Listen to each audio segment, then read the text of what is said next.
everybody. Jesus fuck. Welcome to Friday's stream. How are you guys doing today? Don't know how much of that you heard. Hello, everybody.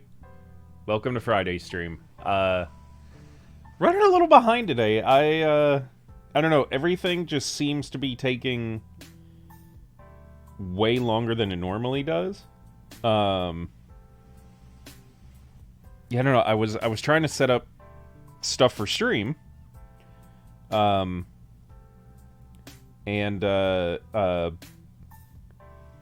got in here, started setting everything up at like 3:45. Usually I start setting things up like roughly 10 to 15 minutes before stream. It's not a lot to do, right?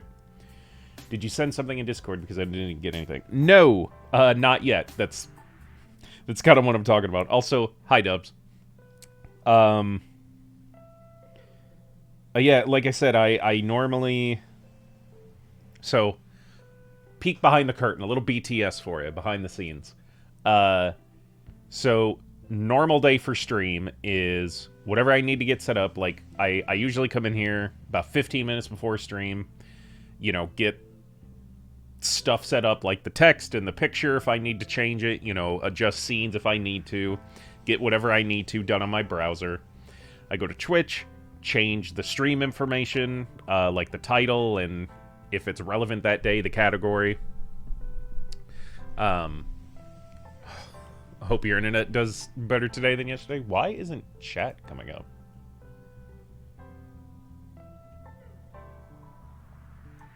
No idea why chat isn't showing up.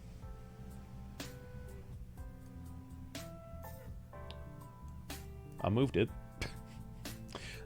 Nothing should have been blocking it. Is there a cache I can refresh? I can. Alright, well, hope that helps. Yeah, I haven't yet. I'm about to right now.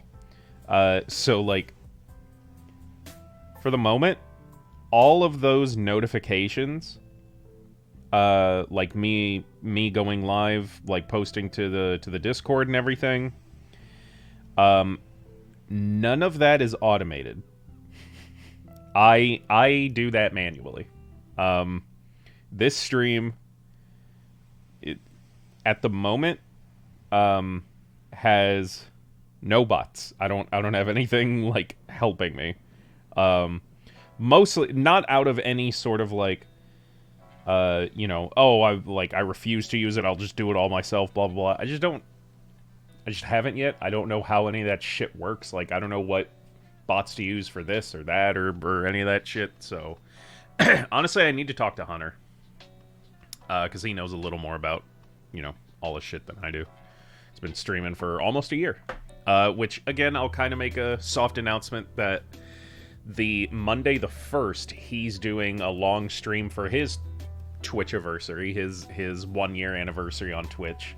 So I part of my stream that day, I'll be hopping on his, and I think we're gonna play something together. Let's see, announcements. I don't think I have any. Just another reminder about the contest going on till the end of the month. The stream's top donator, whether that be regular donations, gifted subs, bit donations, all that stuff. Whoever donates the most for July, by the end of July, gets this little guy. Handmade by Mana, my partner, mod on the stream, incredible individual. This little guy's name is Silas.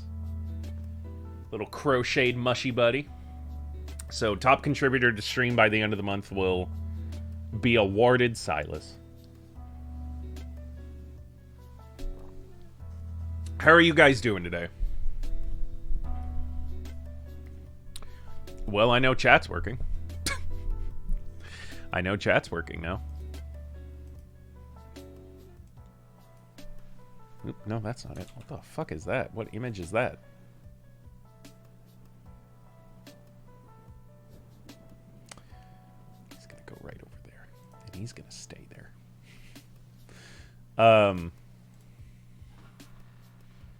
Yeah, how are you guys doing today?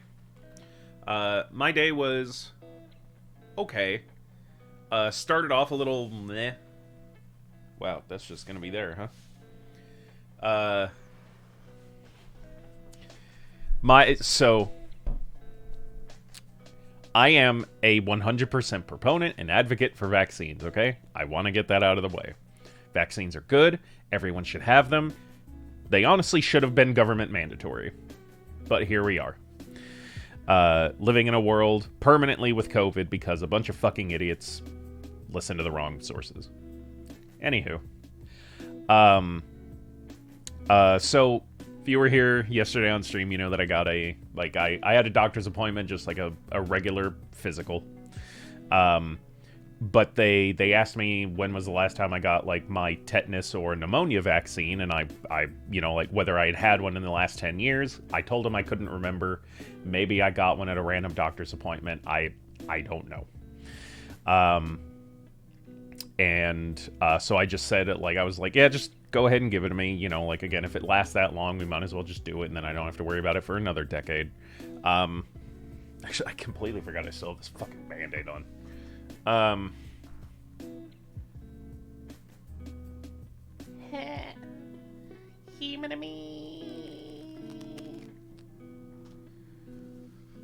Shut up, Dubs.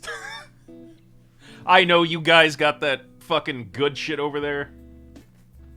Let's see if the mic will pick this up. Oh! Yeah, you guys got that good shit. And again, like, I would be fine paying for it. Like, everyone who's against government regulated / universal healthcare is always like, you still pay for it, you know, it comes out of your taxes. I know that! I fucking know that! I'm fine with it! I would rather do that than what's going on right now because it's not working!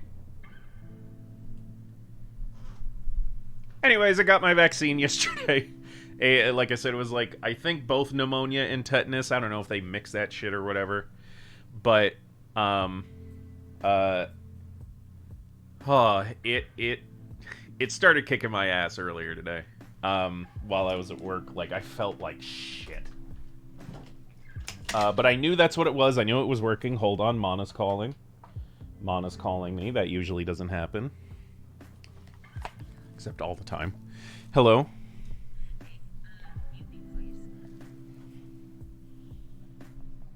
Okay, go on. No. Hold on.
Nothing serious.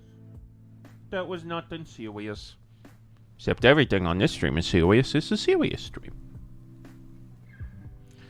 No, that was Mana. Everything's fine. They were just making sure some plans that we got for tonight. We're gonna, once I'm done with streaming, they're done with work, we're gonna go over and hang out with some friends tonight. I mean, yeah, you still pay, but much less because a lot more people do it, but the cases they have to take care of don't skyrocket and stay more or less the same. Yeah, it's, again, everything about it is better. This country is horrible. You know, we do have some stuff that a lot of other countries still don't, but it does not outweigh the negatives of living in this country at all. Not even fucking close. Honestly, like, if... And I know so many people say shit like this whenever, you know, shit starts going down or whatever, or policies change and things like that. But, like, I don't know. More and more I'm thinking of not being here anymore. Not in... Hey, I want to be very clear, especially because of the tags that I have on the stream. I did not mean suicide or anything drastic like that. I meant not living in this country anymore. Okay? I want to make that very clear. That is what I meant by that statement. Would you take the weapon police as a pro or a con? Do you mean the police having weapons?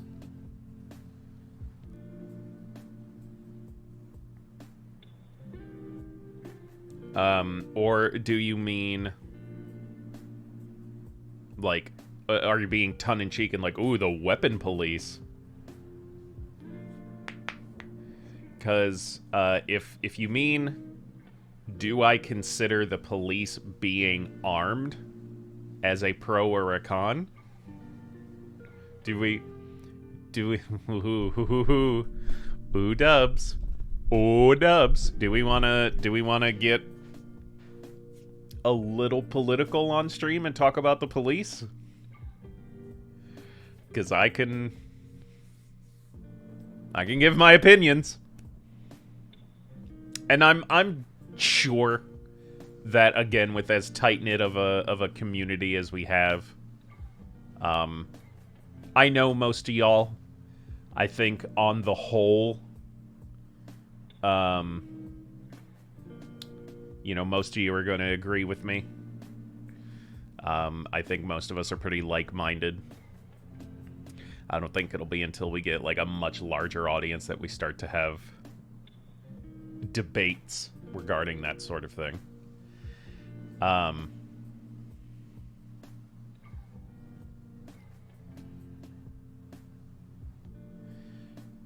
No, I meant politics. Well, then I'm still confused. Alright.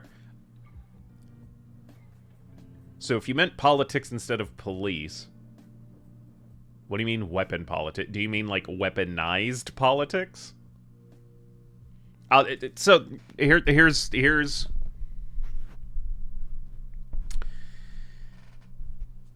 what I will say about things. So, in terms of political systems, I don't think anyone, as far as I'm aware, on Earth has it right. I'm not saying that there is one political or governmental system that would work perfectly and that every single country should adopt or anything like that. Like, here is pretty hard to get a gun. I heard that there's a bit easier way. Oh, okay, so the politics regarding weaponry. Yeah, but I'll get into gun. I'll get into gun control. Let me finish this thought first, though. If I forget, do remind me. So I highly disagree with a republic. I also disagree with democracy. I also disagree with communism. Like I said, basically everything that's out there, it isn't working. You know, again, a lot of countries have it better than others, and many different countries can have the exact same system, and some will still be better than others, right? Because it's run by humans. And every human is an individual with their own individual thoughts and dreams and all that sort of stuff, and every single one of them could be given the same rules, the same book, and you will still get different outcomes every single time, right? That's just how humans work. I don't like a republic because I don't like the idea of, so what is a republic, right? A republic means you have a representative of a group of people. You have one person that represents a group of people and makes policies and votes based on what should be the wants and opinions of those people that they represent, right? The problem with that is they don't have to, and that essentially means with the party system, how it works, you're going to have representatives that are only going to side with one, like, part of the people they represent. And even then, it's a singular person in charge of the wants and needs of many. And I just don't like the idea that, let's say, so we'll take how the states work, right?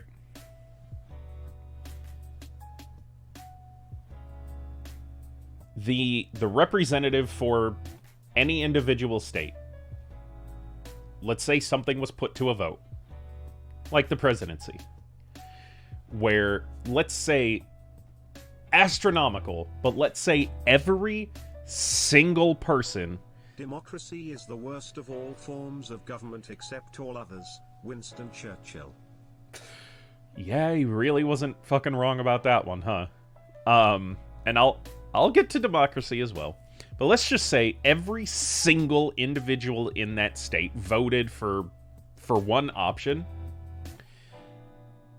That does not mean whatsoever that is the option that state will go with. That representative, as an individual, with the only vote that actually matters in a republic system, can go and vote the opposite of what everyone else in their state said because they disagree with it, because of their personal opinions or morals or whatever you want to say.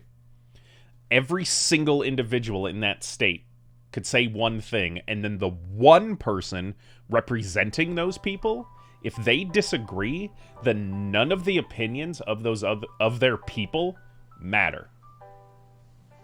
Just the fact that there's the chance that, and again, that normally does not. Normally, most representatives take whatever the majority is and use that as their vote. But not all the time, and it isn't a requirement. Because, you know, obviously the argument would be like, well, if they required to do so, then just take out the middleman and just use their vote. And it's like, yes, that's what democracy is the will of the people decides the policy. Here's why I don't think democracy works either. People are stupid. One of my favorite quotes in the world is from the first fucking Men in Black movie. And I'm not going to get this word for word, but essentially it's a person can be smart. People are dumb, idiotic animals. It just, for some reason, like, you can break it down and you know, again, there are exceptions. Individuals can be smart, but on a grand scale, people usually aren't. And at the same time, no, there are some issues that I do not think the general public should be the one determining those opinions, which is also what I'll get to. And democracy is a slow-turning ship most of the time. Exactly. Like, because again, people are dumb. People don't vote with the whole facts. They hear what they want to hear and then base stuff off that. The popular vote, as it's called here. So I don't think either of those systems work.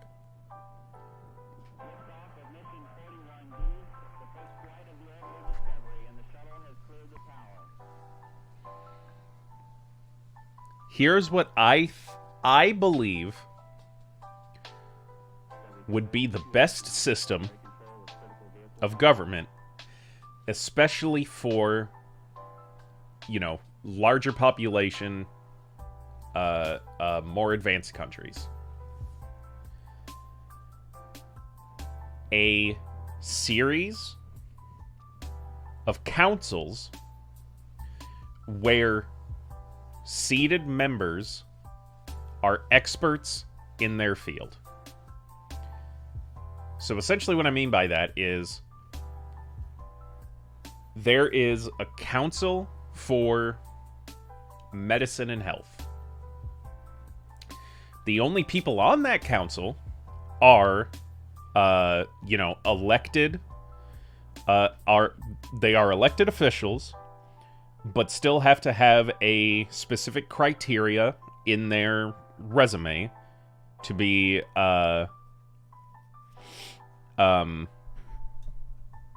viable for the position. Basically, any topic, whether that be science, medicine, food, drugs, anything like that, should be decided by a council of experts in that field. So any policies of a country regarding health and things like that should be done by medical professionals. Anything regarding our space program should be done by astronomers and cosmologists and physicists. Do you see what I'm getting? Like, all of these things, why are we letting decisions, major decisions, policies of these fields be made by people who are not experts in those fields? What is this politics and the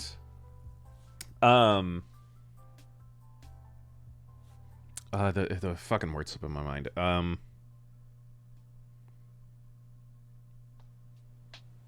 Politician. Jesus, it was one more fucking syllable and I couldn't think of what it was.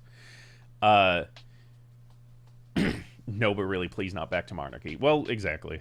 We just need another emperor and a monarchy. Yeah.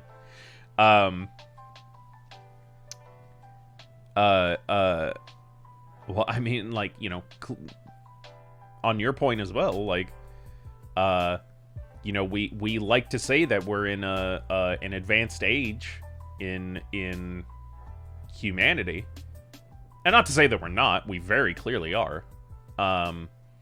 But there are still dictators, like, all over the fucking world.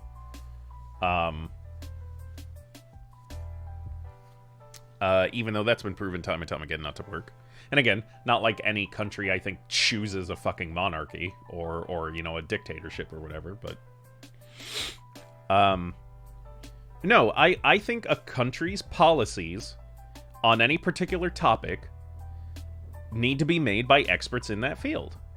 Whether, like I said, whether it's medical, whether it's science, military as well. Like, there should be a military council where, honestly, for probably each individual branch of the military as well, like, people with experience in that field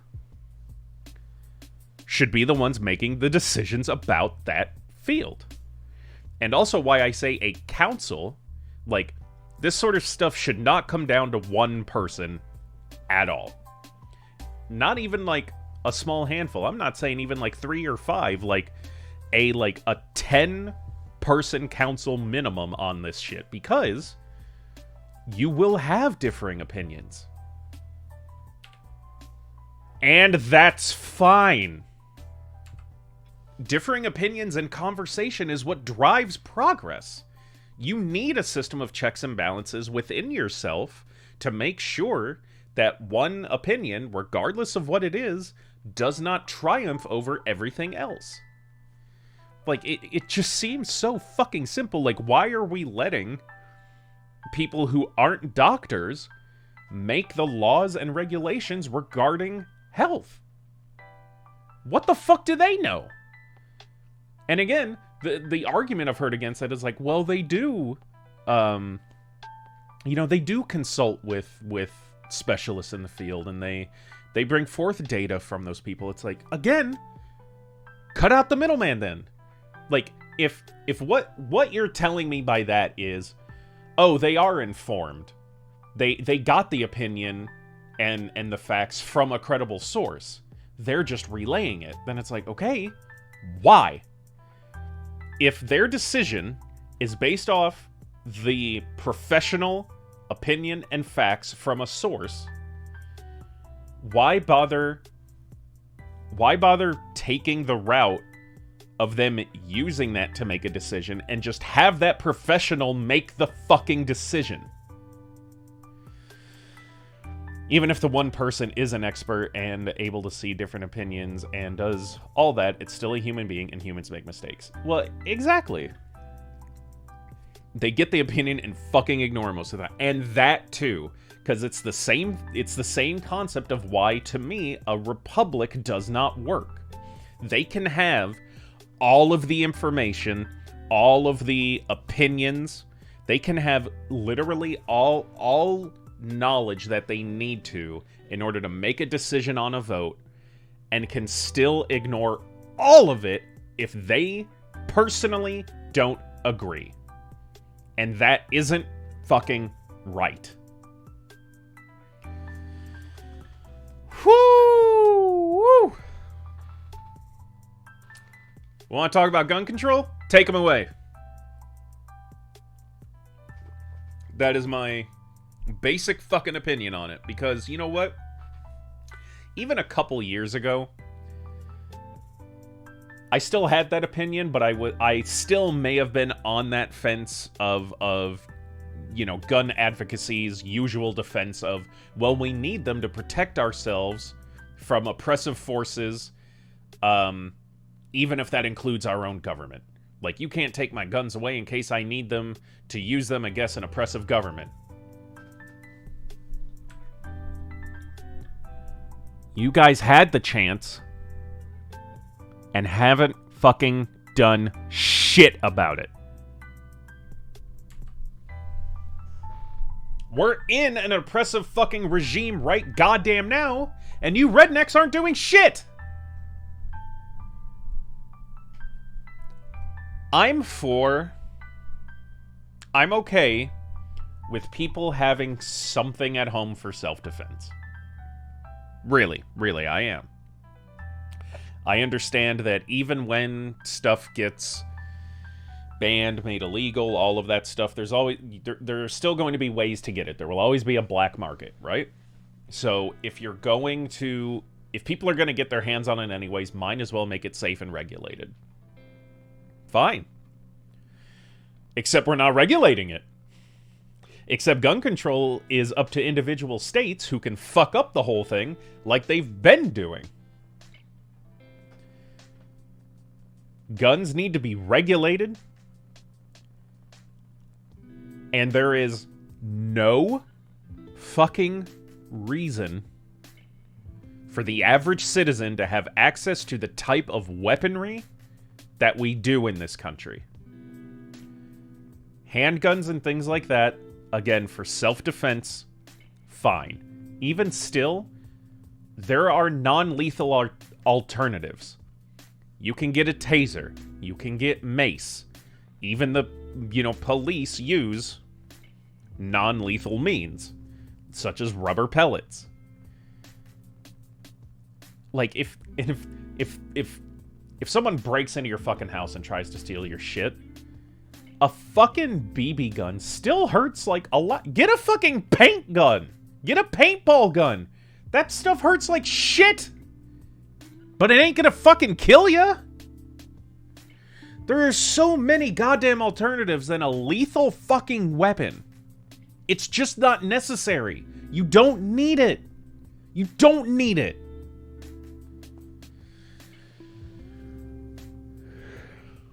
I was about to say it's regulated. No. It isn't. Not really.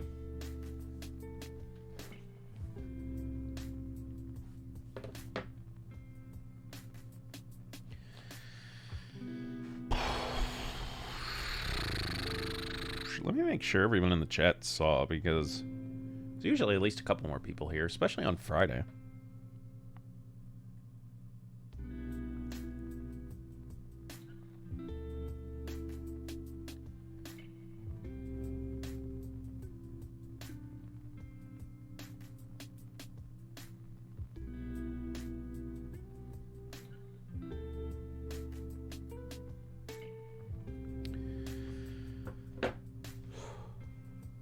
Well, there's all that. I'm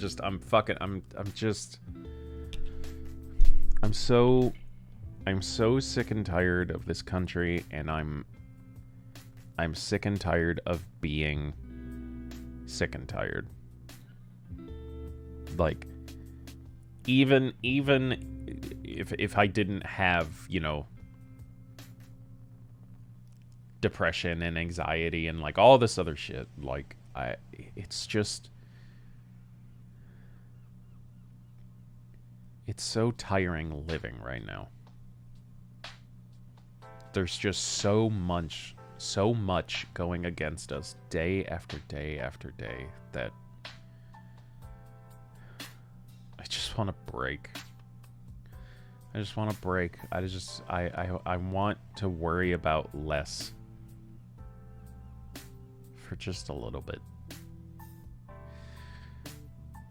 But that's not going to happen.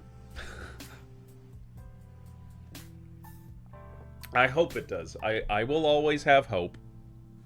I always do. No matter how bleak things may seem, I always try and think and hope that things will get better. It's taken a little longer this time, huh?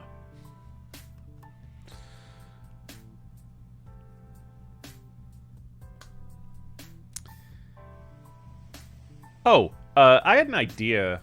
Well, I didn't have an idea. Mana had an idea and then told me about that idea. So now I'm telling you that I had an idea.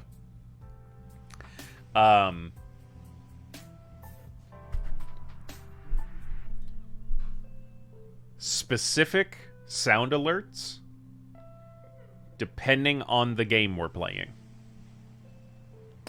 So, for example, if we were playing Minecraft, you had an idea? Shut the fuck up. Like I said, Mana had the idea. So game-specific sound alerts. So let's say I was playing Minecraft.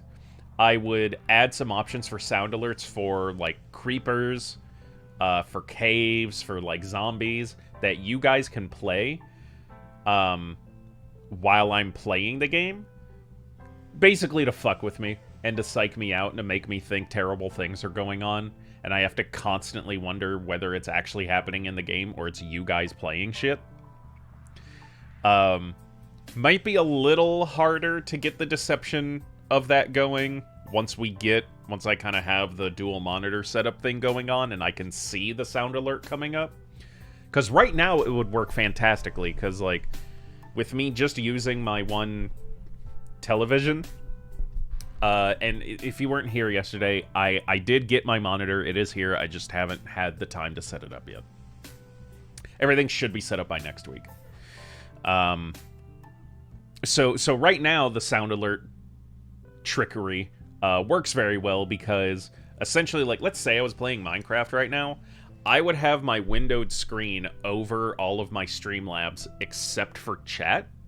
So all I would be seeing is you guys. So if you played those sound alerts, I wouldn't see any notification. I wouldn't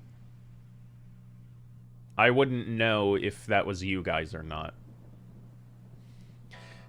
So I paused and I made that face because I'm actually not sure.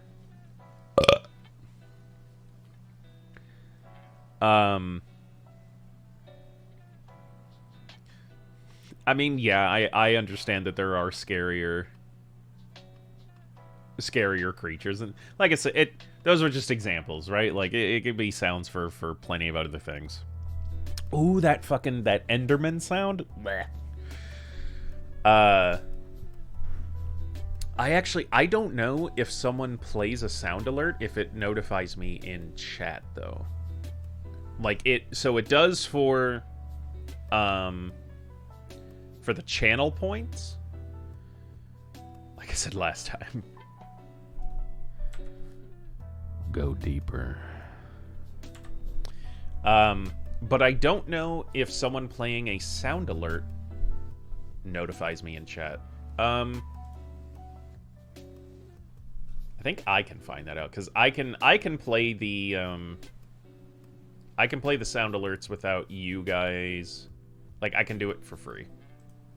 I'm not gonna force you guys to use your bits on it just to test it. Yes. Okay, it does. But even still, you know, like, if I'm, like, really into the game, or really, gummied up, you know, regardless of any of that, like, I think it'd still be pretty fun. Also, just making sure, when I played that sound alert, I heard it. Did you hear it? I'm guessing so, because usually if I hear something, it means you're hearing it too. But I still want to make absolutely sure of everything.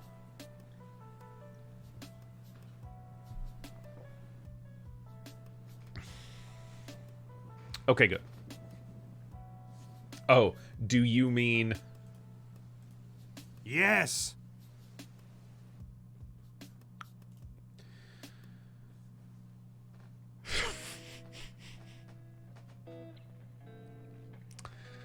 We have fun here, huh? See, do I have anything else? Can't remember if I had anything else to talk about before content.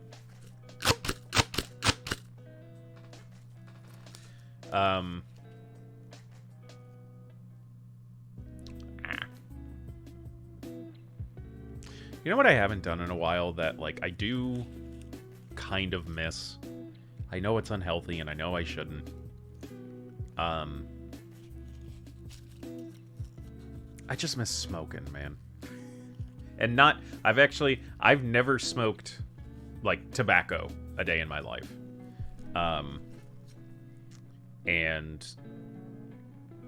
Like, I've got legal stuff within my state, hemp flower. And I got plenty of ways of doing it. I haven't in a while, and then we got COVID, and I'm like, I'm absolutely not fucking smoking while I have COVID. And like I said, like, obviously it is bad for your lungs, but, like, sometimes edibles, like the gummies, like, they just take so fucking long to hit, and sometimes I'm just like, I'm impatient of a person, like, just as a whole. But, like, sometimes waiting for the gummy to hit, wondering if it's gonna hit. Should I take more? Should I not? Did I not take enough? All this sort of stuff. Or I can take 2 puffs off a joint, and I know what's gonna happen. But, again, smoking is so unhealthy for you, no matter what it is. Like, anything besides air going into your lungs shouldn't be going there. You know, it smells. You gotta deal with the ash. You gotta... You know, if you're not buying it pre-rolled, you gotta roll it yourself, you gotta grind it. Like, there's a whole thing, but, like, I kind of like the process, and it's super chill. I don't know. I may do it tomorrow.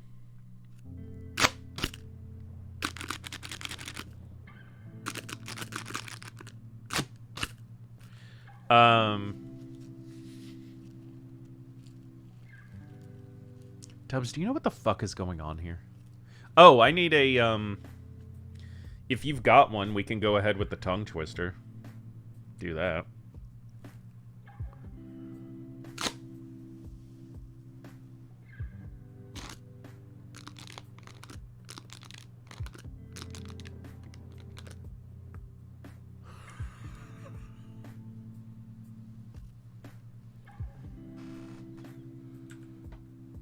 Listen.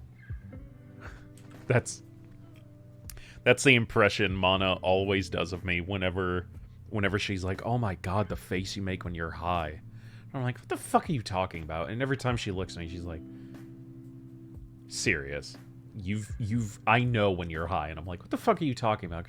She's like, "Because every time you get, like, really high, it's the same thing. It's always, Mana, our house is so damn long. It's like a marathon trying to get back here." And to be fair, we have a long house. But back when, you know, they were in this room, Most of the time, like, my hangout spaces in our living room, most of the time they stick to their room because they just have all of their stuff in it. Oh, I see it. Do you mean to do that as a TTS message? I'm guessing. Buy a brower bauer brout Browns beer brout buy a brower bauer. I'm going to take a guess at the translation of this before I actually go and translate it.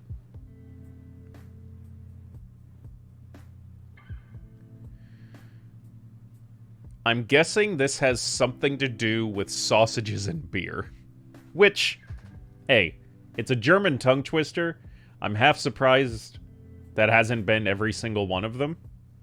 But this one specifically, like, I know Braut and I know beer. So I'm guessing that's what this is about.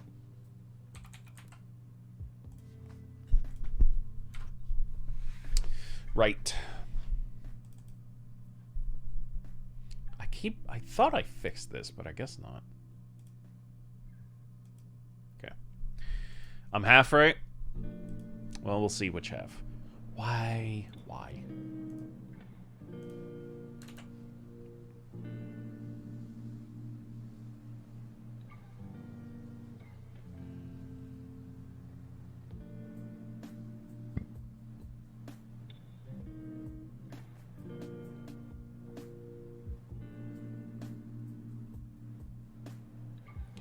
I'm guessing it actually isn't, but Google Translate is translating both halves of that sentence as one, as, like, the same thing. I'm guessing they do say...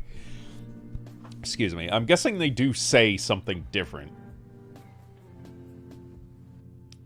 But also, so I'm guessing the first two words are just someone's name.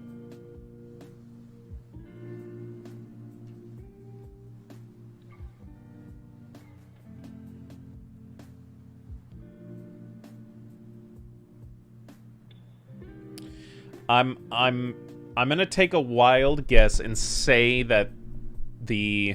Yes, it's a name. Oh, okay. Because I was thinking... Bierbrauer, Bauer, braut braunes Bier braut Bierbrauer, Bauer. I'm gonna take a stab and Bierbrauer, the first word. I thought that was going to effectively translate into a beer brewer that was named Bauer. Google Translate doesn't seem to translate that word, but and it's like with the Fischer's Fritz could say it in reverse. Okay. I see. So, let me hear one other part of it. Bierbrauer, Bauer, braut braunes Bier, Bierbrauer, Bauer, braut braunes Bier, braunes Bier, braut Bierbrauer, Brauer. How's that? Bierbrauer, Brauer, braut braunes Bier, braut Bierbrauer, Bauer. Yeah, it's the job and the name. Gotcha. Sorry, I was confused. No, you're good. Yeah, it's basically saying, like, the beer brewer Bauer brews brown beer. The brown beer is brewed by the beer brewer Brauer. Wow. The English version is more difficult than the German version. It was okay, second one was better. Okay, cool. Bierbrauer, braut braunes Bier, braut Bierbrauer, Bauer. Neat. Yeah, like I said, that's actually easier to say in German than it is English. That's insane.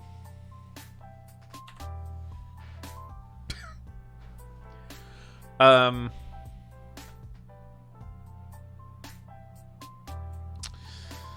So I think I'm gonna ask an opinion on something, but I don't think we can really necessarily get a good opinion on it until you actually see. Because, so, I still have the green screen. Obviously, I didn't get rid of it. It's just packed up. It's leaning against the wall over there. So here's my plan. Essentially, the view of the stream is going to shift. It's going to shift about 90 degrees.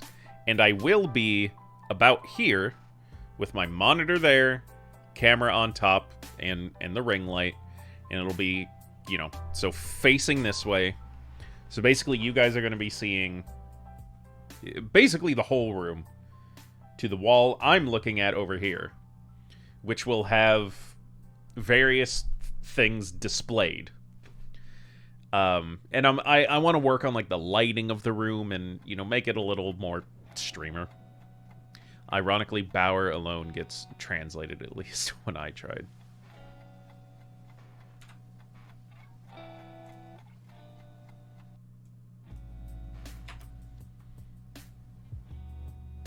Wow.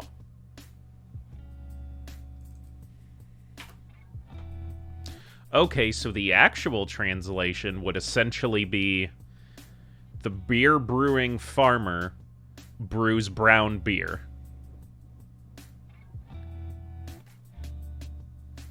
And then the essential reverse of that would be the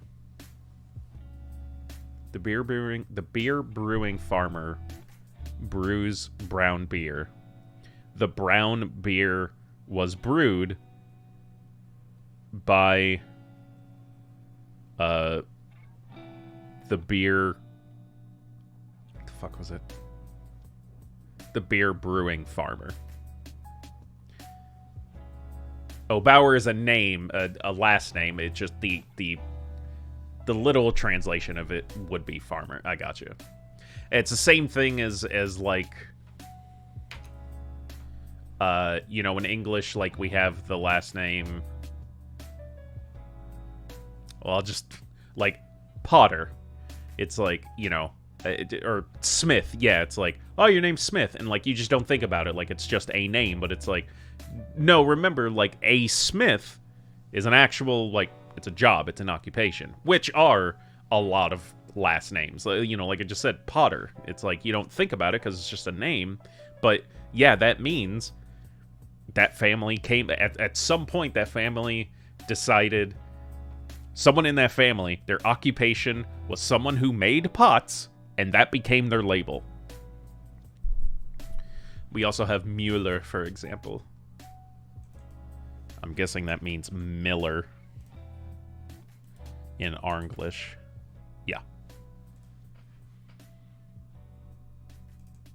Koenig. I know... Oh, I know that one. Oh. That is what I thought, but I didn't want to sound stupid. But, like, I actually know, because, like, why I picked German a while ago as a language to potentially learn is because of its similarities with English. I think you guys have the same sentence structure. I know for sure one of the things in German is you guys capitalize your nouns. Correct? Those are the words that get a capital letter. And of course, it's also nice we share the same alphabet. Don't have to learn a new alphabet. Although I know, like, certain characters kind of change here and there. Okay. Do you agree with me that the letter... And maybe, I don't know, maybe it works differently in German. Although I don't think it does. Would you agree with me that the letter C just shouldn't be a fucking letter? It doesn't have a purpose. The letter C, at least in English, to me, does not have a purpose. Either use an S or a K. And if you want to say, well, Sirius, then what about the What about CHs? What about ch? Just let the letter C represent that sound then. Because that at least is its own sound. And anytime you would see the letter C, you would just know to pronounce it like CH. Like, why have two letters be one sound? It's fucking stupid. We actually had a teacher in my school called Mouse. Married a king and got the double name Mauskonig. Fucking incredible. AKA her name was Mouse.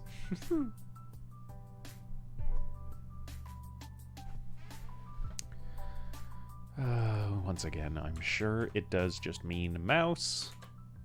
It does. She became the Mouse Queen.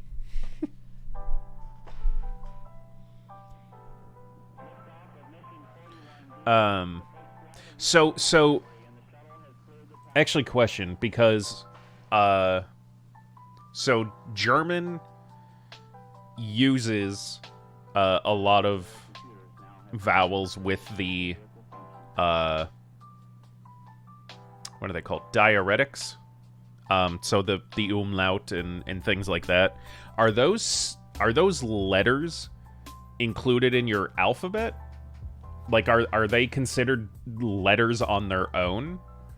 Or is it just, do you guys also, like, no, it's the letter U, and in this particular word, it has an umlaut over it? Or is the U, do you guys have your vowels, and then every vowel with, again, as a reference, every vowel with an umlaut is considered a separate letter? How do your guys' keyboards work?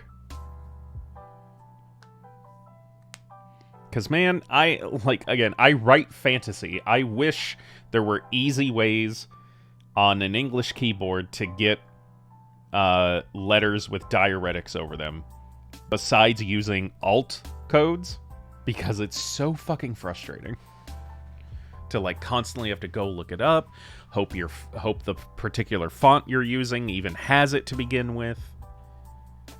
It's really annoying.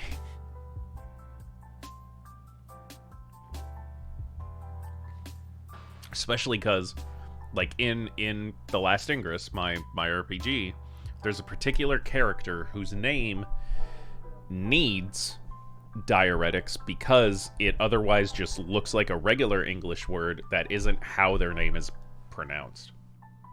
I can send you a picture of a keyboard in Discord if you want. Yeah, go ahead, actually. That sounds super interesting. I'd love to see what it looks like for you guys. Because generally speaking, like, a regular QWERTY keyboard, has 3 lines of letters, and then we have, like, brackets, apostrophes, and, like, the comma, the period, question mark, slash, cap locks, tab, shift, enter, backspace, row of numbers, a numpad, and then, like, our F buttons. And then, like, everything on the bottom, and the arrow keys and everything. And, well, AO and U are not in the alphabet, but we learn them with it. Okay. Yeah, so I didn't know if they were considered, like, essentially part of, like, an extended alphabet for you guys, or it is, basically what you said of like, yeah, like, we just, like, we learn our vowels, and then we learn that some of them, you put some shit over it, depending on how it's supposed to be pronounced.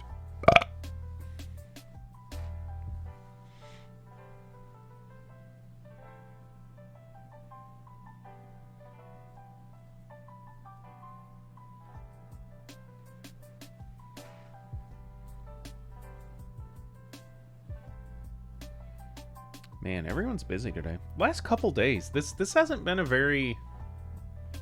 This week started off pretty strong for stream in terms of, like, viewership and everything. Again, no complaining. People are busy. Kind of petered out these last few days, huh?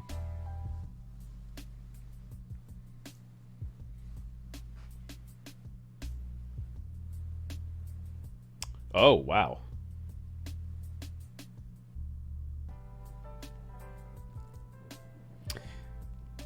Yeah, that does make sense. I guess you guys do use... So, the QWERTY keyboard design, I know was, like, I've looked into it a little bit, and I've seen some stuff about it. It was basically designed... It was arranged by frequency of use for each letter. Because basically having them in alphabetical order is less effective for typing.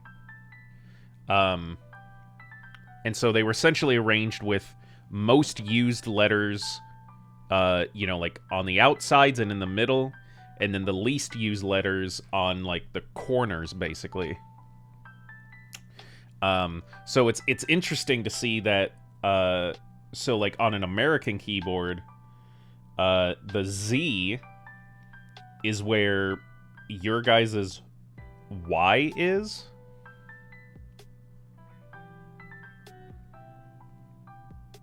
I think that's all, though.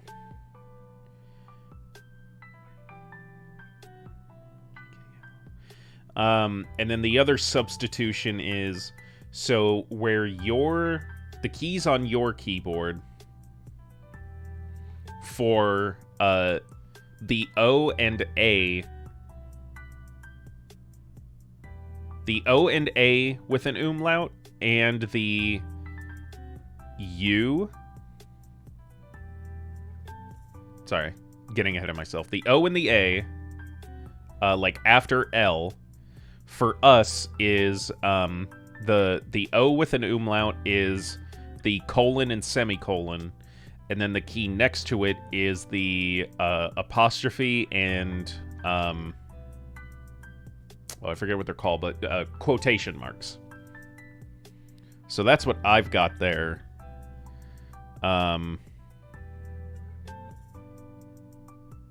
But everything else seems to be mostly the same. It's also a thing because of the typewriter back in the days would get jammed if you get the letters in alphabetical order. Yep, I knew that too. I remembered it had something to do with the typewriters, but I couldn't remember the specifics of it. Thank you for that, actually. But yeah, I think everything else is the same.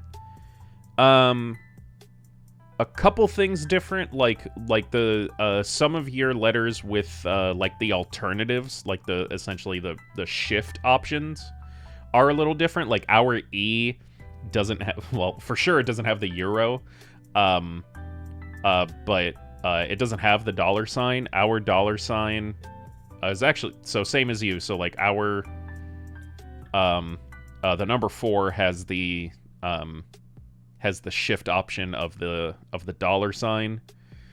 Our 3 is actually the pound symbol.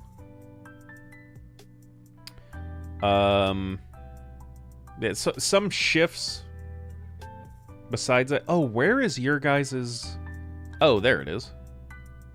Okay, so the other difference, obviously, because we don't use this letter or symbol in English, and forgive me, I don't know the name of it, but the symbol next to 0, I know what it does, I know what it is, I know how it sounds, I just don't know what it's called. Obviously, we don't have that. Next to the 0 is just the dash and the underscore, and then next to that is the plus sign and equal sign, and then it's the backspace. That's really interesting. Have you ever typed in double S? Gotcha. Have you ever seen like a Japanese keyboard before and just like how typing in Japanese works? It's really interesting, I think. It's essentially predictive text, but they've been doing that for a lot longer than we even had like what we would consider predictive text. It essentially works on the same principle of as they're typing, if it recognizes the word they're typing as like a specific symbol, a specific kanji, it'll come up with the different ways that those syllables can be used for kanji, and then like they choose which one, and it'll erase the characters that they've been typing and just replace it with that kanji. Although I suppose I should also ask, do you know how the Japanese language works? Because I do. Because I'm a huge fucking weeb, and I took a semester of Japanese in college. I really want to do so again, but for fuck's sake, as an English speaker, Japanese is so goddamn difficult. Like, learning the language in terms of conversation and speech, I think I could get behind, you know. But God, like the written language and just learning the intricacies of that, like it's famously difficult. Like everyone knows that, you know, like the big stereotype that, by the way, is true, is that you need to know like a basis of like 5,000 kanji just to read the newspaper. Yeah, you know, like average citizens, and you know, like especially nowadays, like, oh, who reads the fucking newspaper anymore? But even still, like, it's a lot of memorization with no real fucking system. But that's what you get when you mash an original language with its mother language and just don't bother doing any sort of adaptation of it.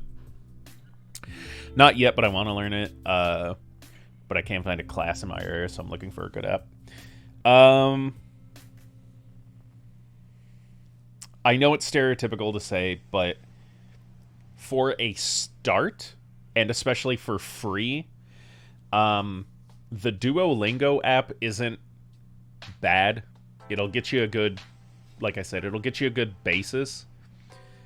And like I say, if you're wanting specifically electronic, like, you know, like I said, like an app or something, I can't really be too much of a help because I haven't really looked myself. But I will say, what I learned on, like what we were given as material in class, and essentially what I've learned is like what's used everywhere, is a series of books, I can actually probably pull them up, called Genki, Genki. And now again, the stuff I use, this is going back like a decade, but okay, it looks like it hasn't changed. Yeah, I thought so too. The only thing there is you can only learn it with English as the basic. Oh, really? I didn't know that. Yeah, like I figured it was going to be a coin toss whether anything I suggested was also going to be available in your country and your language. Probably still will go with it.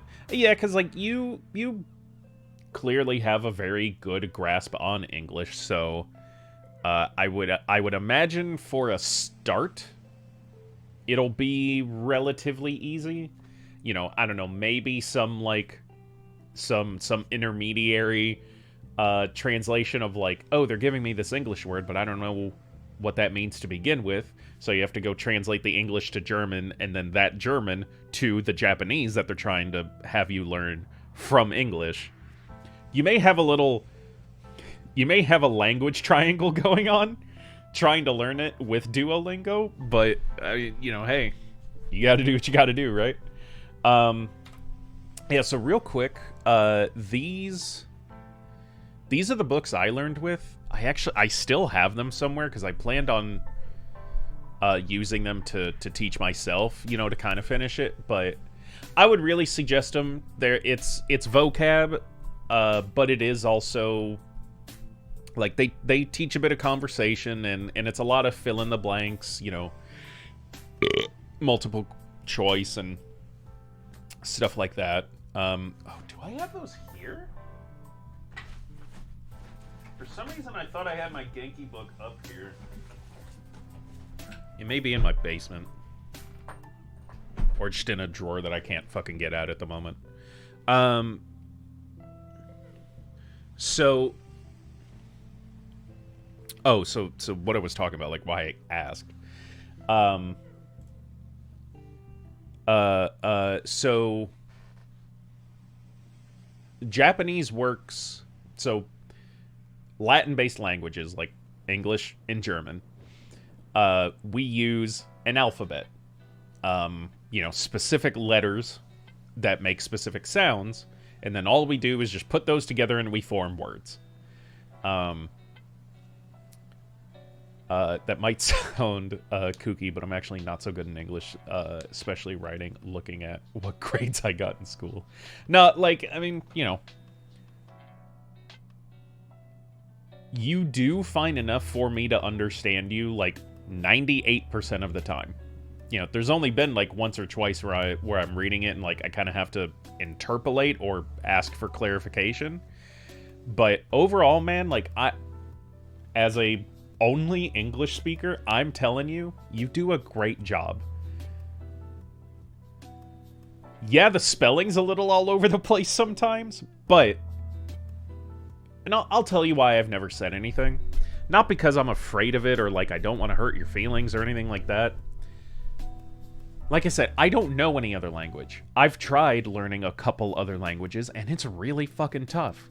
So I am not in a position to criticize anybody who can speak another language.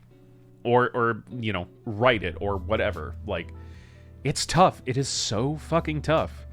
And honestly, I do think it's a little bit unfair that the rest of the world is essentially forced to learn English, but for us, it's a choice if we want to learn any other language, and it's not a requirement in fucking anything.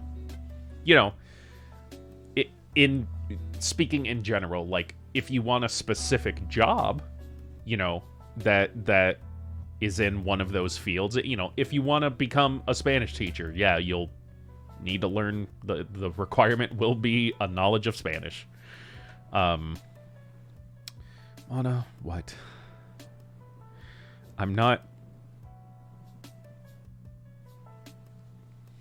She sent me a video of a horse named Goofball with a bag of feed over his head.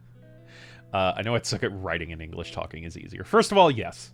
And I think that goes for almost any language, no matter how tough it may be to learn, is I think learning how to speak it and, like, conversational is so much easier than learning how to write. Because it's just sounds, right? Like, you can learn what specific sounds to make towards somebody in a language for them to understand the concept that you're getting at. But, like, man, if you use a different writing system than another language... And again, that's me. I've never been good with memorization. For one of my English classes one year, when we were studying Shakespeare, we were assigned different...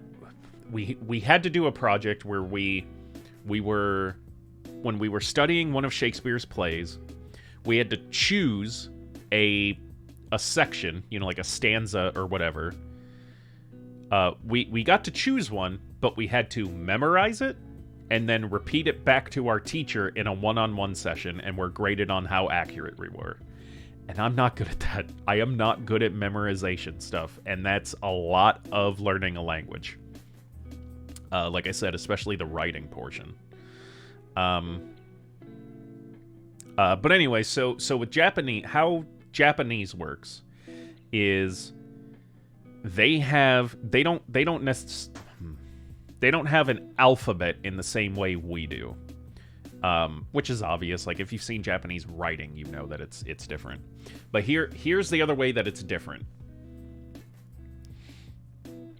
Instead of vowels and consonants being separate things, essentially how theirs work is they have their vowels by themselves, and then almost every other sound in Japanese is a consonant followed by one of those vowels, and each individual sound made by those two combinations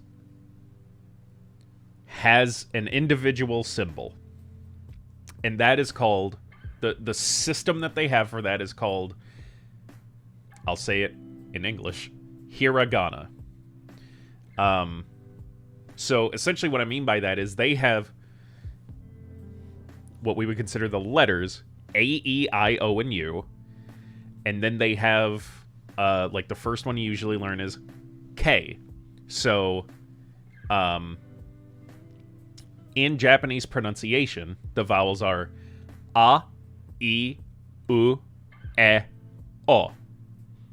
And then you have Ka, Ki, Ku, Ke, Ko. Na, Ni, Nu, Ne, No. And every single fucking one of those, for every different consonant that a vowel gets attached to, has an individual symbol you have to memorize. And then there's also katakana, which is everything covered in hiragana, but a different symbol. And those are specifically used for non-Japanese words. So, like, when they have to spell when they have to write down, like, let's say an English word like garden in Japanese, they use, they can only use the sounds in their language, but to depict that it is a non-Japanese native word, it's spelled with katakana. And then you have the enormous library of kanji, which are originally Chinese symbols that are usually one or two complex symbols that represent an entire word and therefore like a concept. Dude, it's so fucking much. I can visually show you. So let me show you hiragana. And again, going back like 10 years ago when I was in college, I had these memorized mostly. What'd I do?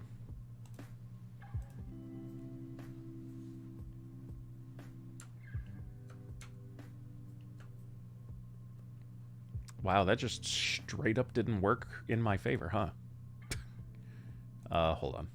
Let me just reset this and go to it.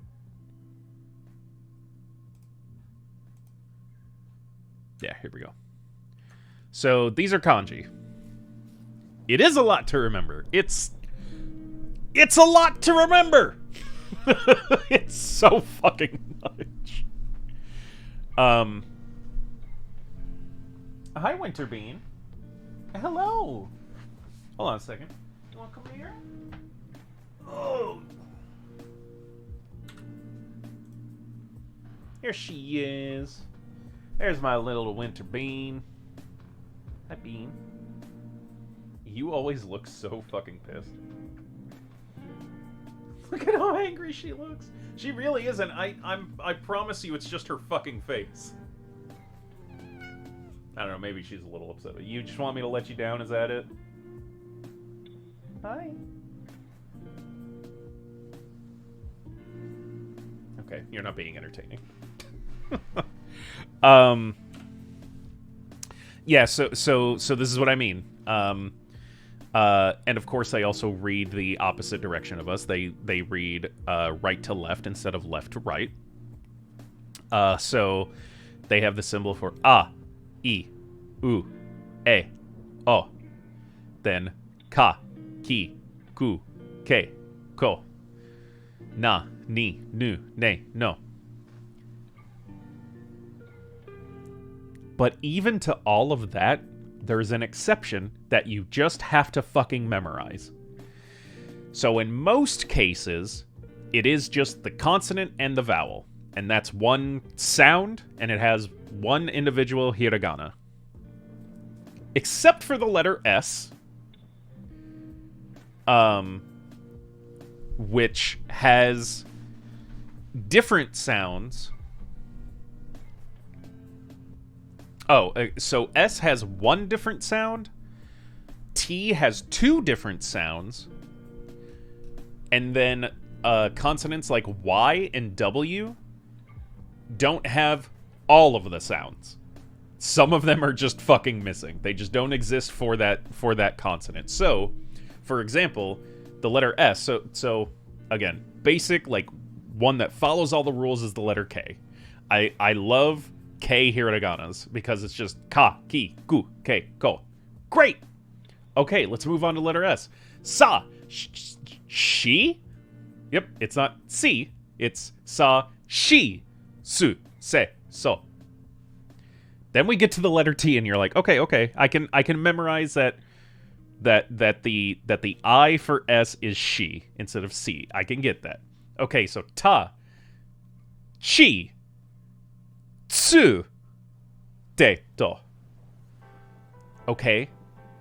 Chi doesn't start with a fucking T at all. Why is it there? Well, it doesn't go anywhere else. Okay, whatever. And then again, it's not tu. They don't have that sound. It's tsu. It's a rolled, like, you slide the T to the S. Tsu. And then te to. All the N's are the same. H gets a little weird because it's got one. So it's ha, he, hu, hey, ho. I don't know if the mic is picking it up. I don't know if you can tell. I don't know the audio quality, all that sort of shit. I don't know what you're hearing on the back end. So, Japanese doesn't have the letter F natively, except for this one sound in the H column. They don't have hu, which, again, ironically enough, since the language came from Chinese, they don't have. But it's... So we would just say fu. But they don't really have an F sound. So it's a very breathy F. You don't... It's not us where you tuck the lip into the teeth and then release it. It's not fu. It's hu.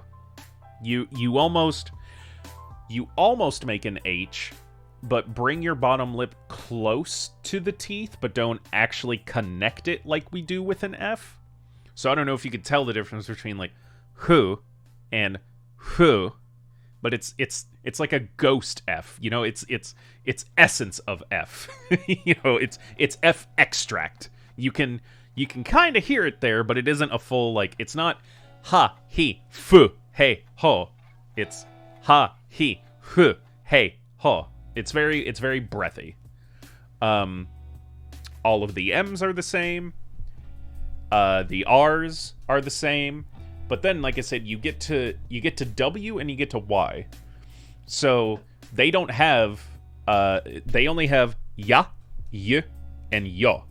There is no yi and there is no ye. Again, don't know why, but there's only ya, you, and yo. Try now the new F extract. Put it in your cake. And then again, W's weird. Actually, when I was learning, we and way didn't exist. I don't know if they did in the language itself. Like, I don't know if, like, Japanese people were speaking it and it just wasn't popular enough to be added or what. But the WI and the WE, those two spots in my book were blank. The only W's we learned were wa and wo. But now they have wa, we, wo. For some reason, still missing woo. No idea why. And then the other, not even exception, but just thing to note about the whole thing, there is one single consonant that stands on its own, and that's the letter N. Or rather, the sound N. Which is why a lot of words can either, like, basically you can put that sound anywhere in you know, like a Japanese word, and it'll be there. But, like, as far as I know, there are no other consonants that have a sound of their own. They are always paired with a vowel except for that stands out on its own for whatever fucking reason.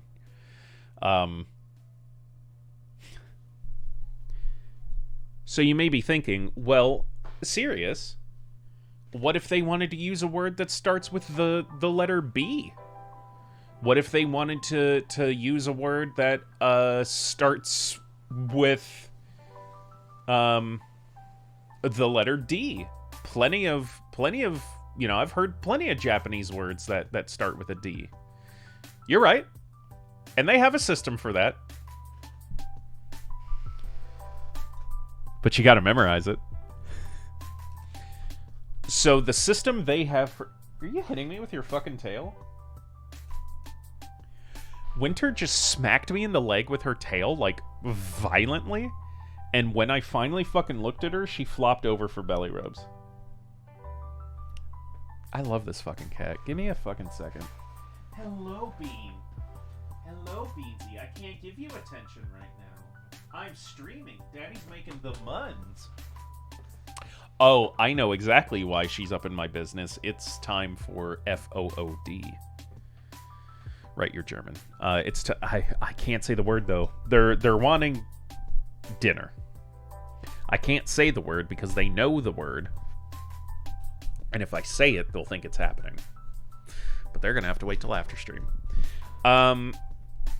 So, if you were wanting to use a word that starts with a B or a D, or basically most other consonants that we have in our language that don't show up here, they use the same ones you have here. They don't make entirely new hiragana symbols for it. Instead, they'll take a symbol. So let's say ka, and they'll put as part of the character, but kind of in the upper right, either two more small strokes, so basically like quotation marks, or a small circle, and that changes the sound of the hiragana. Say the German one, Essen or Futter. For animals, typically it's Futter. Gotcha. But yeah, so, for example, and I don't remember if these are correct, but let's just say ka to, and I actually do think it's the K's that get changed to D's. If you wanted ka to become da, you would put, again, you would see the symbol followed by quotation marks. If you wanted it to become ba, you would put a circle. And that's how they change it.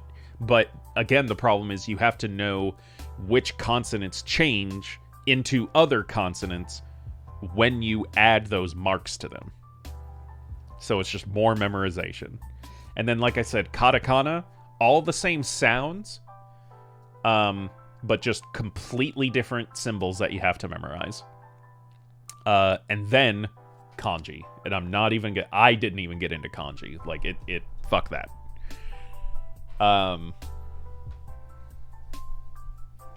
Another interesting note, and then I just realized what time it was, and we'll get into the actual content I wanted to talk about today. The Japanese, as far as I'm aware, do not have one word that specifically translates to / means hello. They have different words, or rather different phrases, more words, depending on the context. I was going to keep going, but honestly, all of it could be under the umbrella of context, but most of the time it's time of day, who you're talking to, and whether this is a formal introduction or informal. So, they have 3 different ways of greeting, depending on the time of day. There's a specific word you use if you're meeting someone for the first time, especially in a formal setting. And then they also have a specific way of saying hello if you're on the phone. And those are just the ones I know about. So let's go with the stereotypical one. Everyone knows the Japanese phrase konnichiwa. And everyone just assumes that that's how you say hello in Japanese. It isn't. It's a way to say hello. But, specifically speaking, konnichiwa is only... It essentially means good afternoon. Ohayo means good morning. Konnichiwa means good afternoon. And konbanwa means good evening. And then, of course, there is sayonara, or sayonara, which means goodbye, or, like, good night. When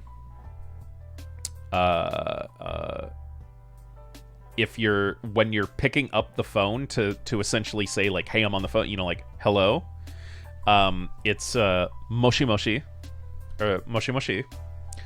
And if you are meeting somebody for the first time, and especially if it is a formal setting, you introduce yourself by saying hajimemashite. So, yeah, they got a lot of different ways of telling each other hi. Also, if you want to be polite in Japanese, or rather, if you want to be formal, anytime... So there's a particular phrase they have that I don't think by itself means anything. It just, like I said, it's something they add to make something proper. Is gozaimasu. So every morning, the Japanese class I took started at like 9 a.m., which I fucking hated. But so whenever class would start, the teacher would come in and greet everybody. Ohayo gozaimasu. There's a Japanese lesson for the day. Actually, while we're on the translating kick, switch to Arabic. There it is. Still English, but let's switch to... I know the alphabet. I know my own language. Where the fuck is Japanese? There it is. Oh, so I know how to type it, but... Okay.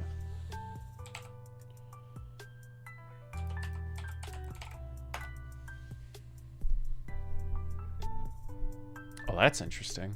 So it translates it as there is. ございます. There is. But, so... For Google Translate, simply putting in gozaimasu translates it to there is, but, and I'll show you, if I put something else before that, it's not going to translate it to, like, so I will type in Ohayo gozaimasu.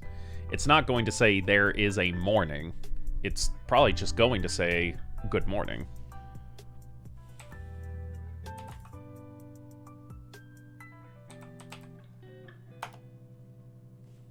Yeah, see? There you go. おはようございます. So you could also probably see, like, as I was typing, even though I'm typing on an English keyboard, their keyboards essentially work the same of, like, so you see how it was predictive? So I'll type in, ka, so K-A, and you see how it changed it to the hiragana for ka. Which I guess by itself means mosquito. Ka. Mosquito. No idea why. Or rather, I didn't know that.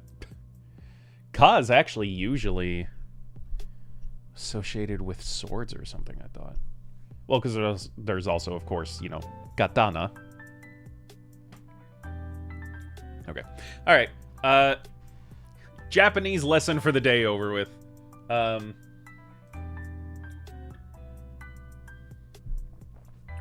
There's something else I want to talk about that I want to show you.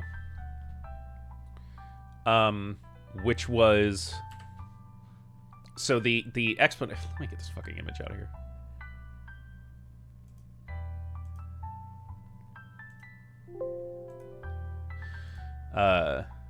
Hey, there's Luna. Hello. How are you? Nice to see you in here, just in time for the actual little bit of content that I wanted to do. But sometimes German is funny. For example, umfahren can say drive over something or drive around something. Also, right. We have funny words like Rind Flesh Shaketterungsgebertungs or Fgebenu Bertragungsgesetz. Sorry, I wanted TTS here say it. You're perfectly fine. I was interested in it saying it. It sounded like even TTS got fucking tired by the end of it. It sounds like TTS got tired of saying that entire fucking word by the time you got done with it. Luna, welcome back. I'm actually surprised. I've had a lot of gifted subs recently, and I thought I had seen your name pop up as someone who got it, but, well, I mean, obviously not if you saw an ad. How am I doing today? Pretty good. Felt a little shitty earlier today because I got a pneumonia and tetanus vaccine yesterday, so that was kind of making me a little bleh. But as I established, like, I'm an advocate for vaccines. Everyone should get vaccines. If everyone had gotten vaccines and followed all the rules, COVID wouldn't be as bad as it is. Yeah, but I mean, again, you know, they're good for like a decade, so I don't got to worry about them again until I'm like 40. I'm okay with that. I can deal with an hour of kind of feeling like I have a fever for a decade of not worrying about something again. Yeah, so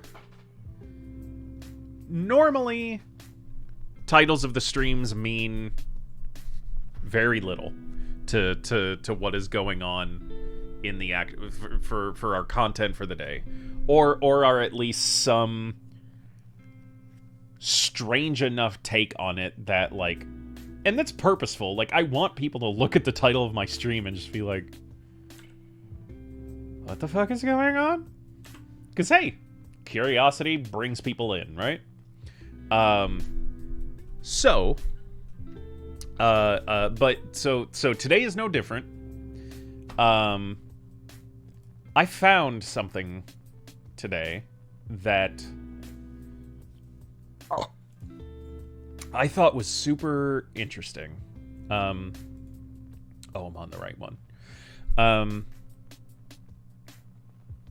Have you guys heard of the Freedom ship?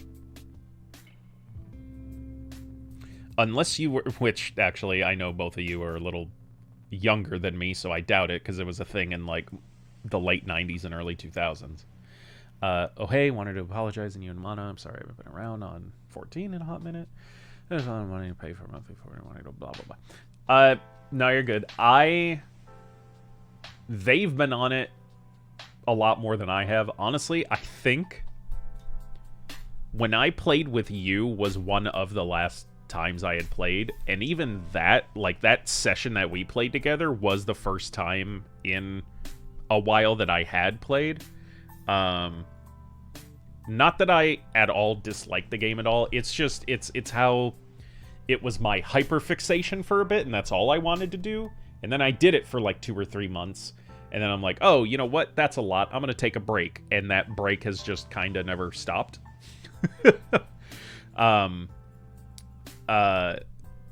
Yes, I will pass it along. And yeah, like, the subscription fee was also why, honestly, for years I had avoided 14. It's because I don't like subscription fees. Good thing all of our forms of entertainment now are all based on subscriptions. Isn't that great? Speaking of, did you see what BMW is doing now? They are charging people a monthly fee for heated seats and hearing steering wheel.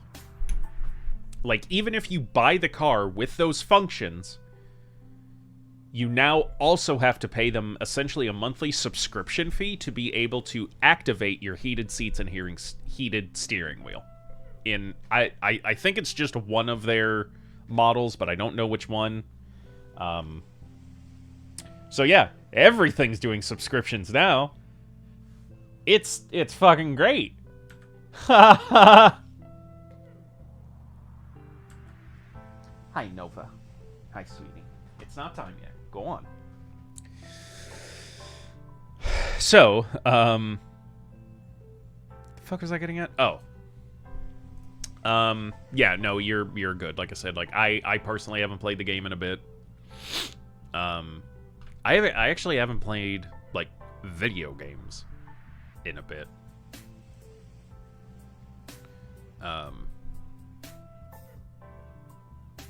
Just kind of been much more focused on and busy with stream and my tabletop games. And then, you know, like actually giving myself some time to relax. Where is it? Did I really watch this many videos since I watched that? Okay. Of a man who dreamt big. So we're gonna watch a video.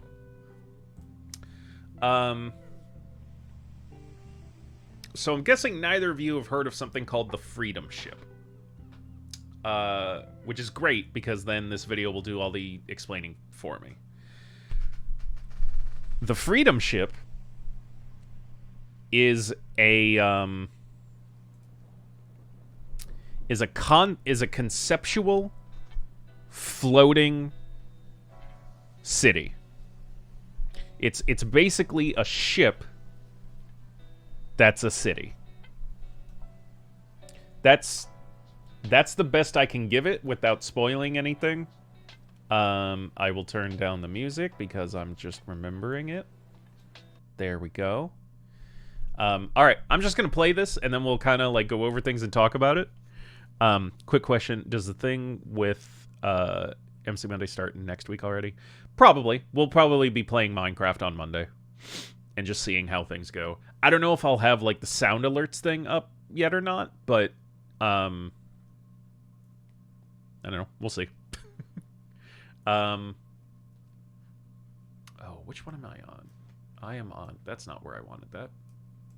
YouTube. Oh, I need to add the... I need to add a couple things before we start the video. Browser sources. Let's get the sound alerts in there. How's about we get the reward TTS as well? There we go. There they are.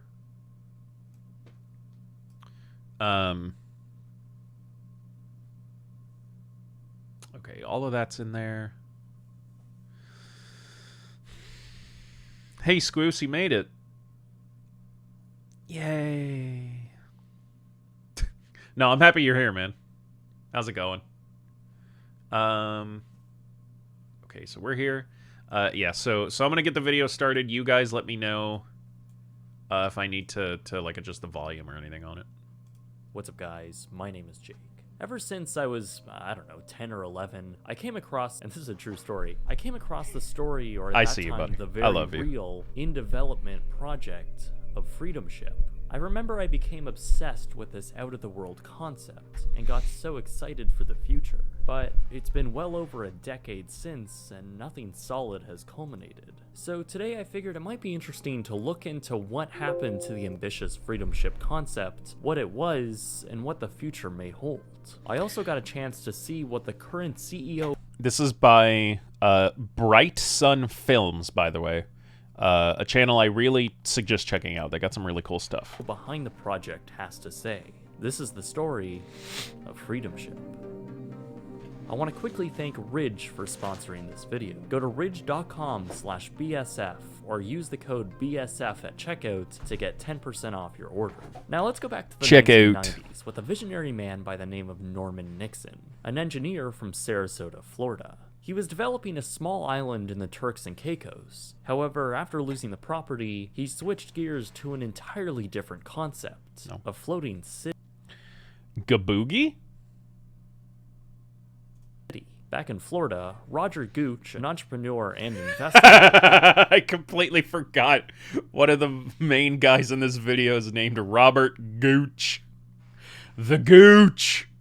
Any Scrubs fans out there? Oh, please, you'll be my best fucking friend. A pretty successful travel agency business, which he had been operating for a few years.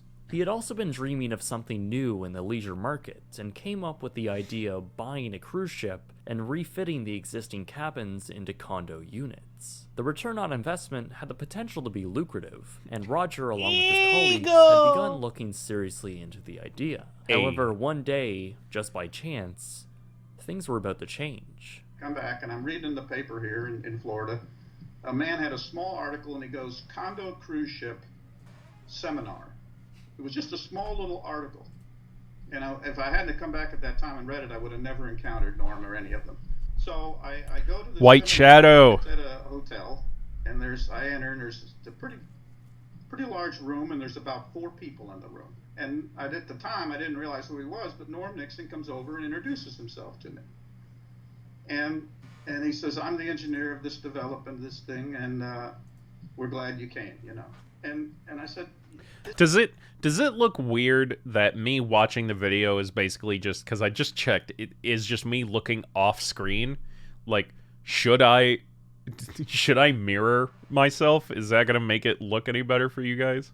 So just like, yes, this edge over here, I'm gonna flip it. I'm gonna give it a flip.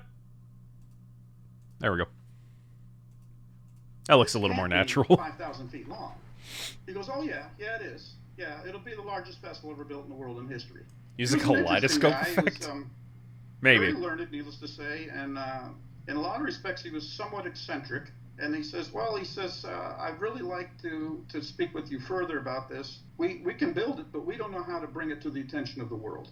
He says, "We need someone to do this." Norm Nixon and Roger hit it off at the seminar, and soon Roger was brought on to their team as head of marketing, tasked with bringing this insane idea to the public. At this point, Norm and his team had only shown a few select investors and curious patrons what they had, but now things were about to explode for them. By things the were early about 2000s, to the explode. Freedom Ship project began to pick up some steam, with various nautical magazines Choo writing choo. small stories. But then, Roger made a deal with the Discovery Channel in 2002 with a nationally broadcast documentary. The Discovery Channel? The same as the Suddenly, project Mythmen? was catapulted into the public eye, and the team was suddenly inundated with media requests and even people looking to buy units aboard. Freedom Ship almost overnight became known across the world, which is great news for the team working on getting it built. Floating cities or even islands is nothing really new. It's been depicted across science fiction even as early as the late 1800s. However, what made Freedom Ship different and somewhat intriguing is how literal and practical from an engineering standpoint it was being taken.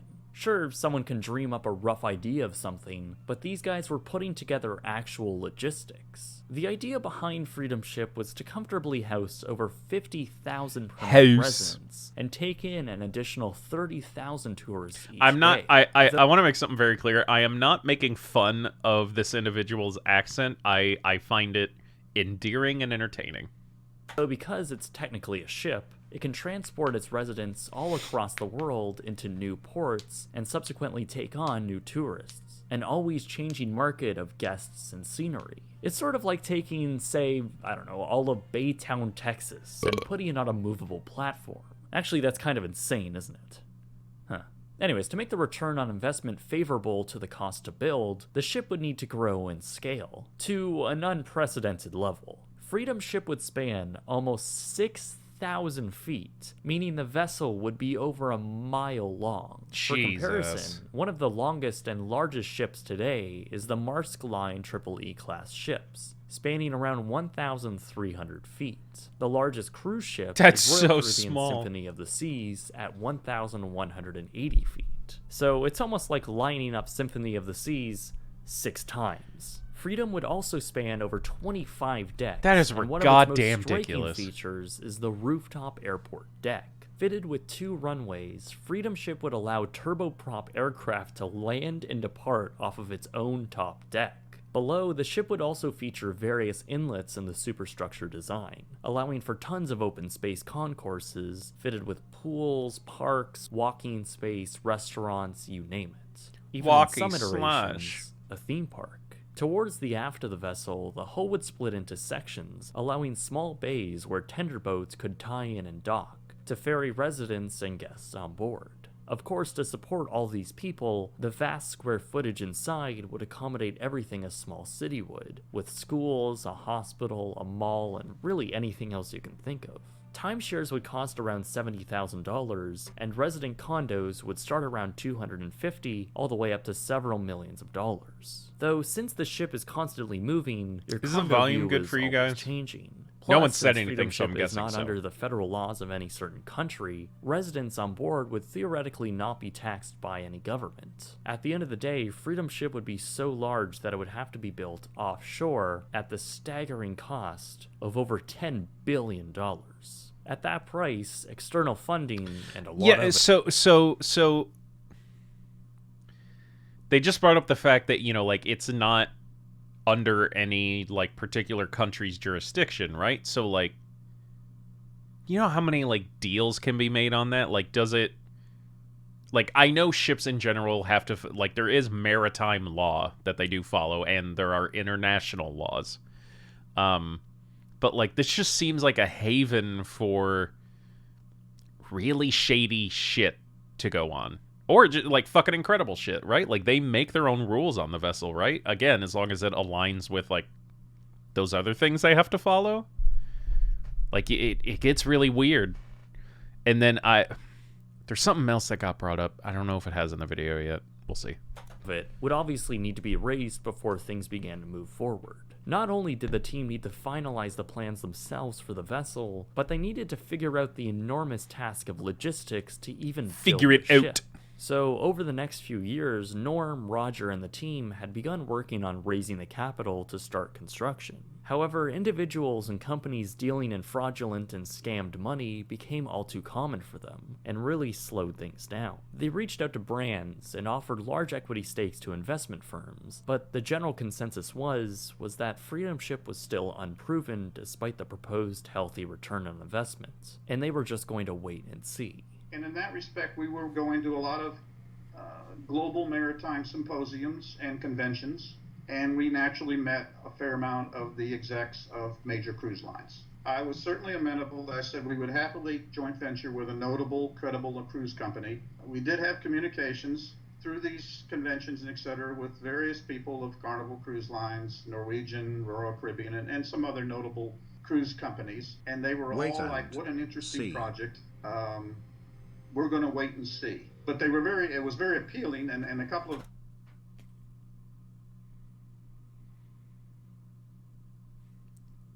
How did you do that? You fucking psychic. And said, God, I hope you guys pull this off.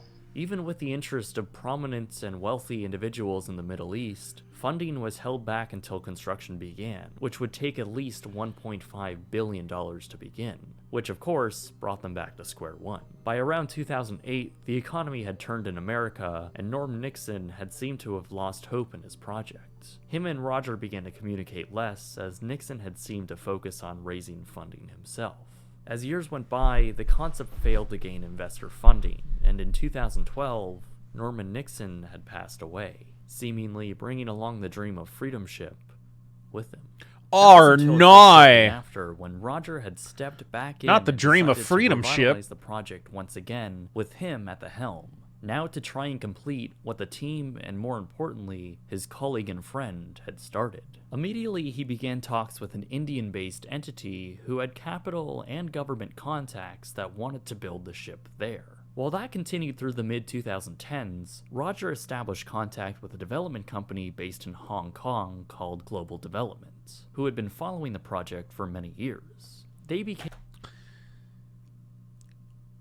Is it safe to say that the more generic a company's name is, the more widespread and likely evil they are? Like, Global Development. It's like, ooh boy, that's some shady shit, right?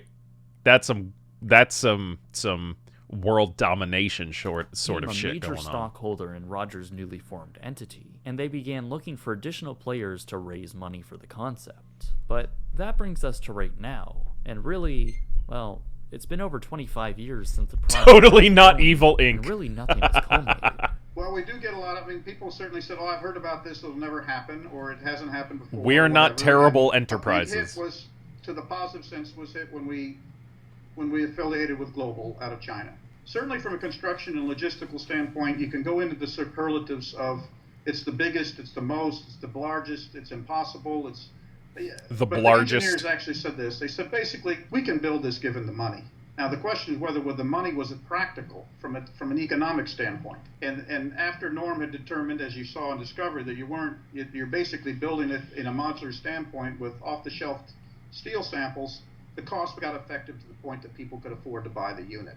Relative to our relationship now with global development in Hong Kong, I feel very confident, most confident, and keep in mind I am biased, I've been involved in the project for almost 2 decades. I feel now, whereas before I would say, in the old days I would say there's a 50-50 chance of this thing becoming reality. Now I can be frank, and I'm a pretty much of a numbers guy. I'd have to put it at 82% chance this thing's going to go. If the demand wasn't high there, chances, 82%. I just hope that it gets done within my lifetime. Yeah.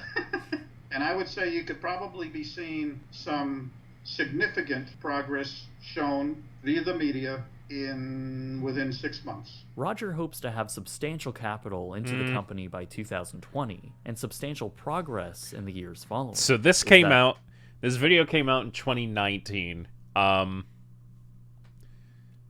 So clearly that probably didn't happen, right?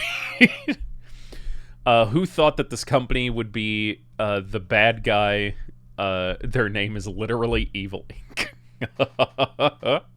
That actually going to happen? Well, personally, even after talking to Roger, who's a genuinely nice man and just wants to complete the multi-decade dream, and he certainly believes in the concept himself, I just have a hard time believing that something of this scale requiring that much capital is even possible with the talent and corporate infrastructure that they have. By all means, that could definitely change in the future, not impossible. I'm just not sure. My opinion is it's a lot. Worthless since I have no formal education in economics and engineering, but the amount of things that need to coalesce from funding, regulations, logistic building plans, and so much more is just overwhelming. Just the amount of staff needed to execute something this large, which has never been done before, remind you, just seems so out of reach. Though the core idea of what Roger had in the beginning with a they make the jobs on the ship good paying in the form of the MS The World, a purpose-built condo cruise ship launched in 2001. It went with the same idea of having a permanent residence on board a ship traveling to new ports every day. Though this vessel is vastly different in the sense that it targets the ultra-premium market, mainly with wealthy retirees, and apparently it's been very successful. Freedom Ship really was a phenomenon. Maybe some of you read about it in Popular Mechanics back in 1998, or maybe you saw it on the Discovery Channel like I did as a kid. You scared the shit out of me, hun. Oh, sorry. Or maybe you just saw some futuristic pictures of the vessel somewhere deep and dark on the internet, and never really thought anything of it or what the story behind it. Luna says hi, by the way, and sorry that she hasn't been on 14. No. Though they're getting ready to add a bunch of content in August. Was. For me, I have always been excited about futuristic projects, and something this ambitious obviously caught my eye. Freedom Ship was the idea of a man who dreamt big, and by chance had caught the attention of Roger, possibly another person crazy enough to try and see this potentially revolutionary idea through. Honestly, I don't think it will ever happen, at least in the form it is now, but Roger has a level of optimism and assurance that I just have to appreciate what he is trying to do. And I suppose every big idea in history has its doubters, and regardless, I certainly support him. So who knows, maybe this legendary, futuristic, floating city might actually take to the seas after all. I want to thank Ridge for sponsoring. So, that's that. That's I saw that earlier today and it really caught my attention. I thought you guys would find it pretty interesting. My thing, I think it would be super cool, super interesting, would for sure bring in the people. I don't doubt that it would generate a revenue. Especially, I mean, just retail, you know, like just shops and entertainment would probably bring in a huge budget. But, you know, at that point, you're not looking at budget of a cruise ship. You're looking at the budget of a city. You know, and cities, I think, have a lot of different things that something like this would not have to support it. And my other big thing was, and this, so in it they said that, you know, they would have timeshares and they would have condos, and the timeshares would you know, range from anywhere from like 70K and up to the condos starting at, you know, like 200, you know, 250K and, you know, up to like millions. So at that point, I just also have to ask, like, who... My big question for something like this is, who is the target audience? Not even in terms of investors, because clearly they've missed that shot too. But just in terms of, like, who are you wanting on this ship? Like, who are you wanting to live on this ship? Is it, quote unquote, like, average individual, you know, like, middle class, essentially? Or is this, just like the other cruise ship that they mentioned, the World, more targeted towards retirees, you know, the higher upper class, the filthy rich? Me, I want to commit crimes on the high seas. Yeah, so, like, you know, so like I said, like, it's who are you expecting to be able to afford to live on this ship if those are your prices? Which is, like, you're asking people to pay the price of a house for an apartment that just happens to be, you know, on a floating city, right? So, like, I get that. But, like, one of the things I brought up is, like, if that's what you're doing, okay, are you doing loans? Are you doing mortgage loans for these places, or are you expecting people to pay up front? Is there just is it rent to own? Is it that you pay, you know, a stipend every month, and then, you know, after X amount of time it's paid off and now you own it? But IT floats, what do you people not see the majesty behind this beauty? Why the fuck did DTS decide the word "it" wasn't a word and decided that you were talking about computers? That's really stupid. That's really funny. Yeah, I don't know. What do you guys think about it? Like, would you have any interest in living on it, or would it just be like an attraction for you? Would it just be like a visit? Would it be a cruise sort of thing, or would you want to, in some form, like, permanently live on a floating, traveling city? TTS is British, and we try to not get into the British mind. Fair enough. Fair enough.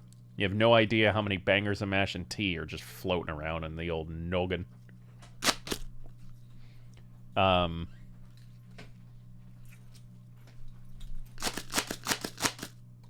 Did you show Luna Silas? She wasn't here long enough. Oh. Oh well. Yeah.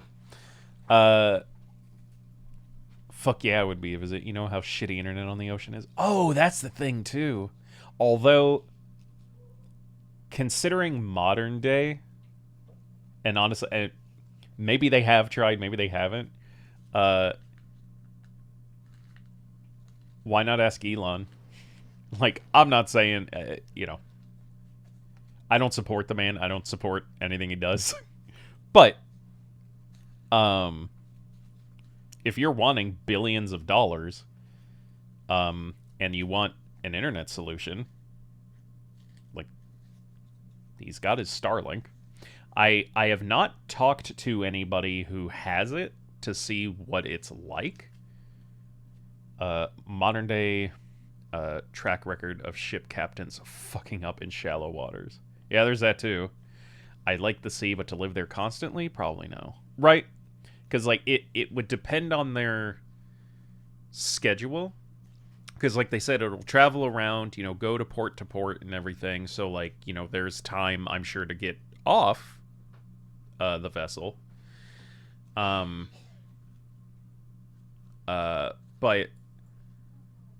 you know, how long are they staying there? You know, like if you wanted to be offshore for like a couple days, like, are you just not going to be able to do that? It's like, nope, we are here for 24 hours. That's the allotted time you have. If not, we're leaving. You know, and then it's also like, well, what? So are they going to hold up an entire boat for just one person? And it's like, of course they're not. But then it's like, well, you're sailing away with my house. Like, I have nowhere to stay. All of my possessions, all of my belongings are on that ship. What the fuck do I do now? Living on an island, woke. Living on a boat, broke. Well, and then, of course, there's the other problem of fucking Mother Nature. Like, how do you pilot a mile-long ship through rough waters? Like, is it that, like, the boat is just so fucking big that it would take an enormous storm to do anything? Or, like, if they get into some squalls, is that gonna make every person's, like, furniture slide 3 feet to the left? Yeah, there's just so much to think about. And I'm not saying, like, I'm sure if I looked it up, like, if you talk to someone at the company or whatever, they probably have answers to all this. But then it's also like, well, is any of it correct? Does it actually mean anything? You know, do any of these solutions actually work? Or do they even have solutions for them? Like, who fucking knows, right? I mean, there will probably be nothing happening, but I really don't want to go on Titanic 2. Hey, spoilers, I think they're building another one. I vaguely remember hearing something recently about them building another one. So, that'll be fun.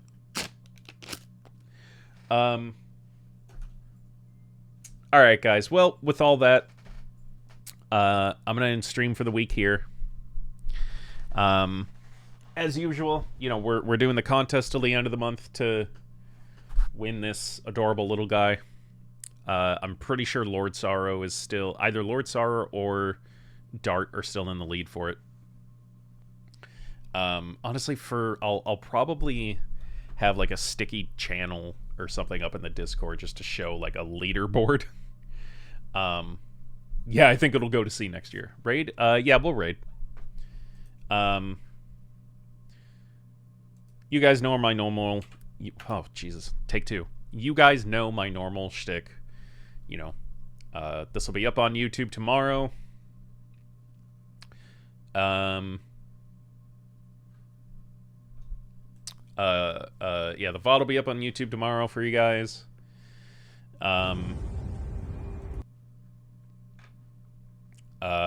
Discord, Facebook, Twitter, all that shit. We are going to raid Uncle Bucket. It was a suggestion by Hunter a while ago, and he was super cool.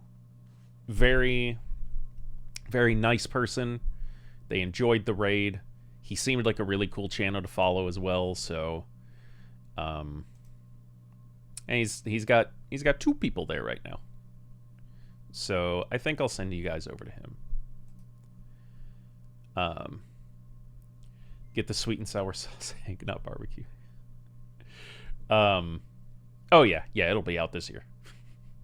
So, alright guys, raid's ready. I'm sending you over to Uncle Bucket. I'll see you guys next week, hopefully with a new setup going on, a new visual for you guys. Until then, love you guys. Wouldn't be doing this without you. Have some fun. Have a good weekend.